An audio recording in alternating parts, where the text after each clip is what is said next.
Morning, guys. I'm not sure if you've been following along, but Spirit just announced that they are going to furlough in the fall. This is not the first time. It's not the second time. It's actually the third time that they've furloughed in around a year. October 2024 was the first round of furloughs that they had. It was 186 pilots with 120 downgrades, and then the larger furlough was in January of this past year. 330 pilots with, I want to say, around the similar downgrades, around 120 or so. And now they're furloughing again for the third time, and that is 270 pilots with 140 downgrades. These numbers are subject to change. The union ALPA does the best that they can with furlough mitigation. A lot of times they offer voluntary furloughs. So for those that might be on their way out or waiting on a class date for another airline, they might take advantage of that, and that'll save some people on the bottom of the list. But I'm not really sure exactly what they're going to do. But it's been a tough go for Spirit. It's been a tough go for Frontier and really JetBlue as well. And I know Southwest is struggling a little bit, but they're fairly strong financially. So this has all kind of happened post-COVID. There's been kind of a change in market dynamics and what the quote-unquote consumer wants. And I think really listen, I am not I never took a business class a day in my life.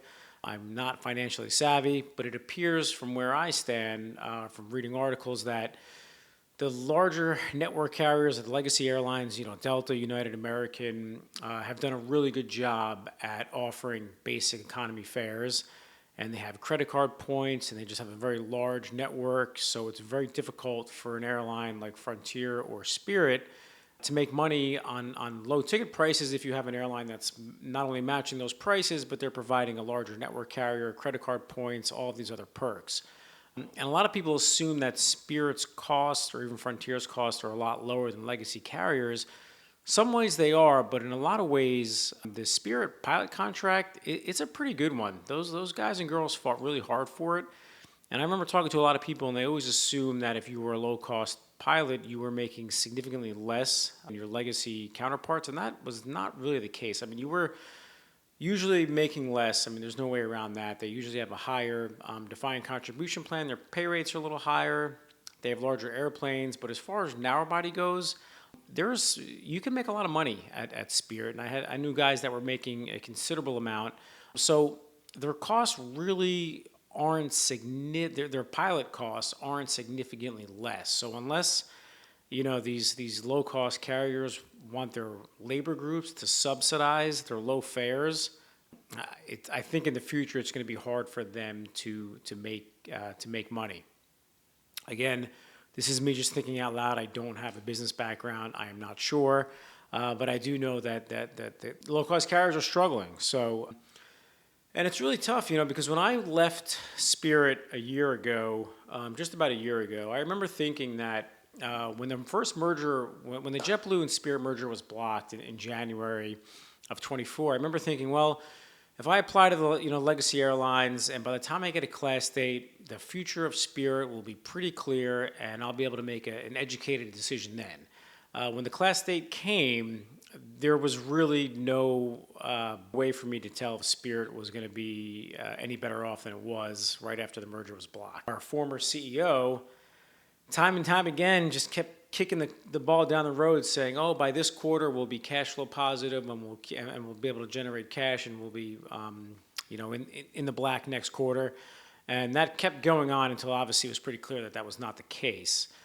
So there was a little bit of false hope there by the CEO, and I guess if any financial literate person that actually went into the books would probably realize that that wasn't the case. But when you have a ton invested in an airline and you've been there for a while, you kind of, wishful thinking, I guess. But anyway, the point is, I've got a lot of friends at Spirit, and it's been over a year, and they declared Chapter 11. It was a prepackaged Chapter 11 that they were in and out of bankruptcy really quickly. And in years past, the airlines used Chapter 11 to kind of gut labor contracts.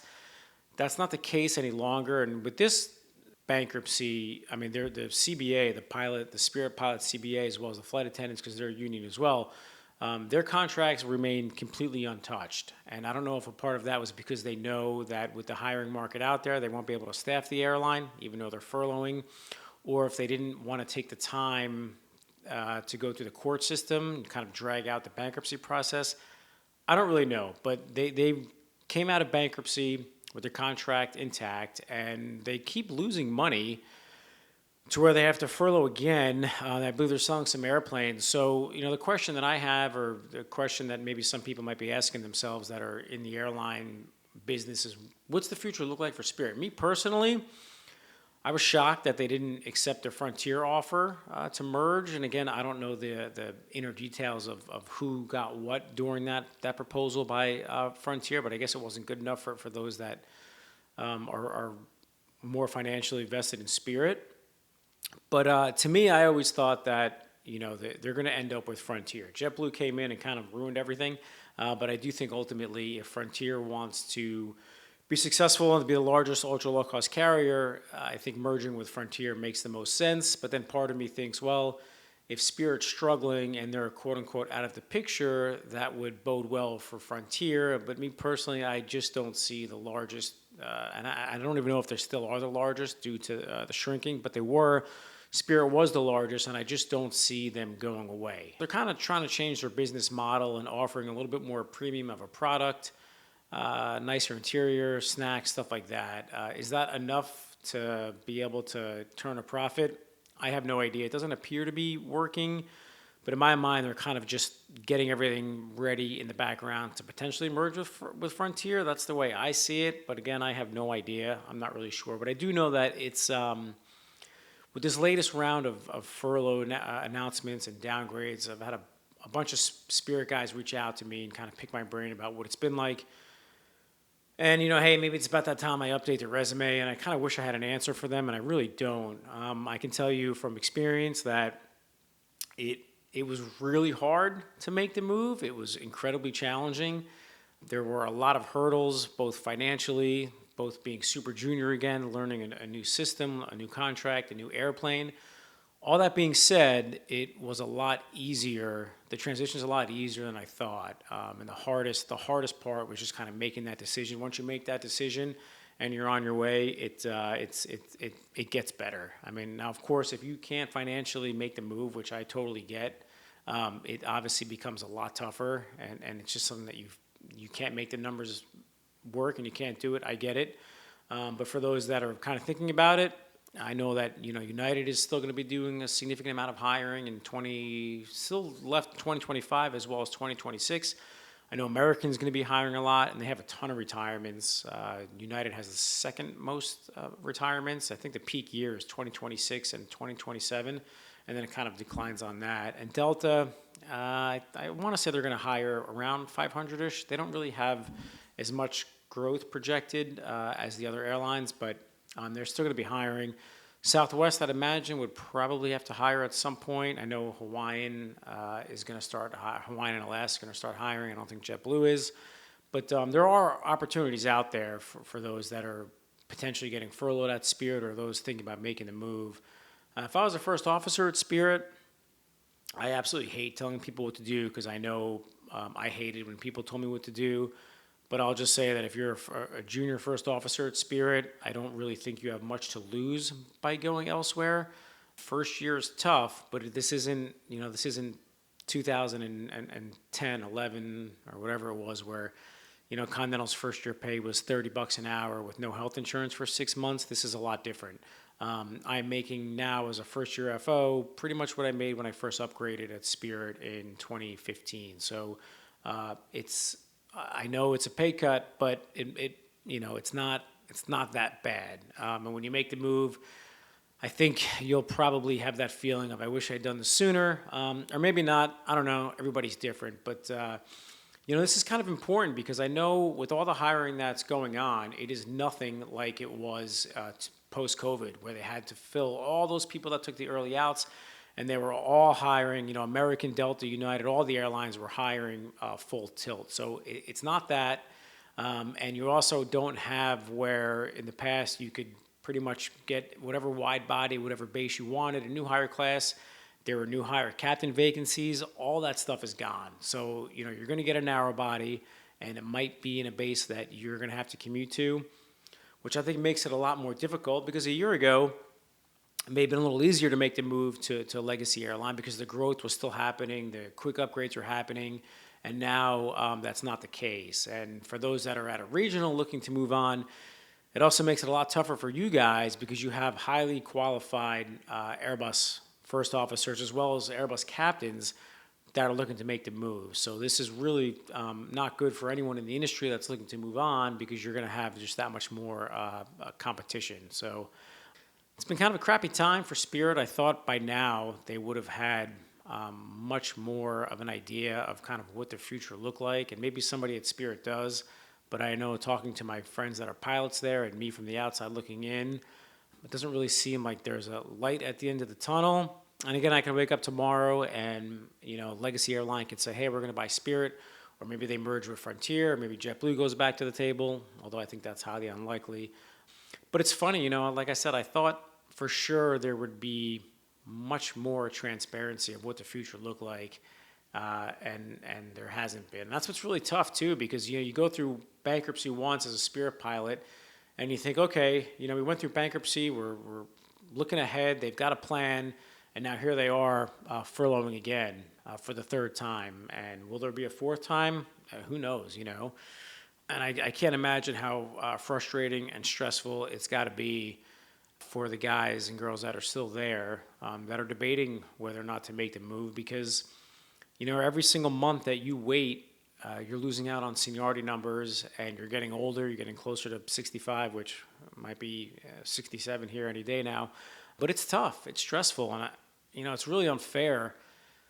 And I get life's not fair, and this is the way the industry is. I get all that, but you have, almost a quarter of the pilot group furloughed. I think it's just under 800 total pilots that will be furloughed, out of a group that was around 3,600-ish, 3,700-ish pilots, and they have no idea what the future looks like. And I know, because I've been there. It's incredibly stressful to go to work under those conditions where you don't know what the future looks like, and you don't know if you're going to be able to provide for your family, because the airline might not be around. It's a lot easier to say, well, you can just go to another airline. It is not, take it from me, it is not that easy. It is incredibly difficult, not only to mentally make the decision that you're going to do it, but to get all your logbooks together, to get all your letters of recommendations together, to do the interview prep. And this is after you actually get the interview, because the hardest part is getting the interview. You got to get your logbooks together, have your resume reviewed because a typo might not get your resume pulled, do all of that stuff, competing with thousands of other applicants. And then once you get the interview, then you've got to prepare for it and do all that stuff. And then if you do get the offer, then you kind of have to have that mental battle within yourself and your family about, do I go, do I stick it out, or what happens if I leave? And then when they get bought out the next month, these are all these things are going through your mind. And it sucks. There's no way around it. It really, really sucks. And that's why, for those people that are thinking about being airline pilots, or you're new to the industry, remember what you see on those Instagram reels and those TikToks. Those are all highlights. You see the pilots, the early 20s, mid 20s, wide body FOs or narrow body captains, just living the life, traveling all over the place. Listen, that's real. They're not lying, but there is also a whole other demographic that have been in the airlines for a bit longer that have not had it work out so well, or that are on their fourth or fifth airline, or like me, mid-40s starting over. So it's a tough industry. Now, fortunately now, it's not like 2001 where all the airlines are furloughed, and the only job you can get is, maybe flight instructing if you're lucky enough. There are other airlines hiring out there, but it still sucks. There's no way around it. So I'm kind of curious what people that are maybe obviously in the industry, but also outside the industry, maybe that are more business savvy or more financially literate than myself. What do you guys see the future of not only Spirit, but maybe Allegiant, JetBlue, Frontier? Kind of what does that look like going forward? And is consolidation inevitable? Is it going to be an airline like United? Buying JetBlue, I love my JetBlue friends, but I hope that doesn't happen. Or what's it look like? So I'm curious if, what you guys think, because I thought for sure, and I still do believe that Frontier and Spirit are going to merge. But then again, it's like, well, if you're Frontier and Spirit's struggling, I mean that's kind of an advantage to you. You can kind of take advantage of that. So.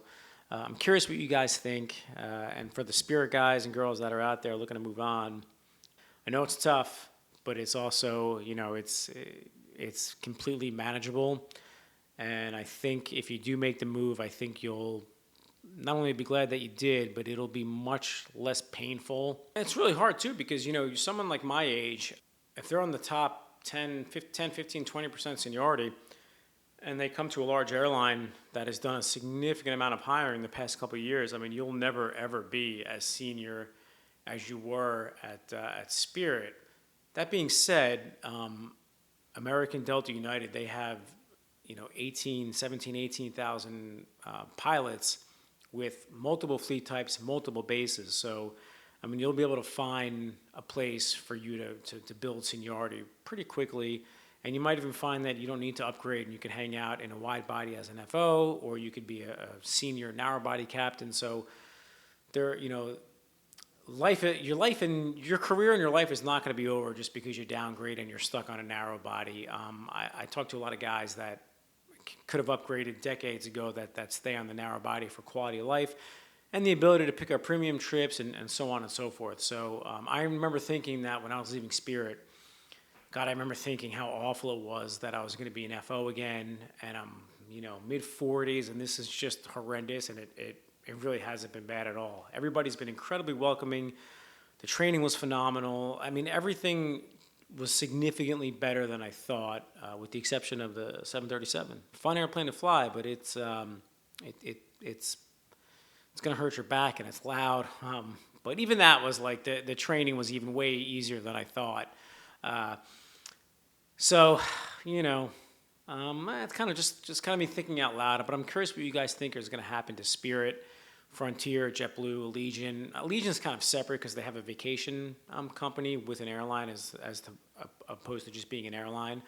And like I said, for anyone out there that wants to know what it was like, just shoot me an email or a message or whatever, and I'll gladly give you an honest rundown.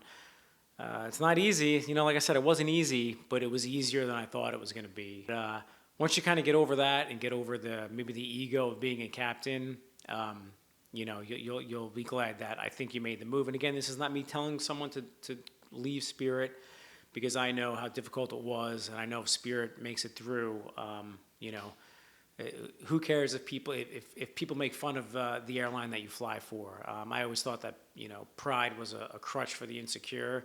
What matters most is your days off and the paycheck on the 1st and the 15th. So that I get anybody not wanting to leave Spirit, but I'm just curious what you guys out there think is going to happen in the future. All right, thanks guys.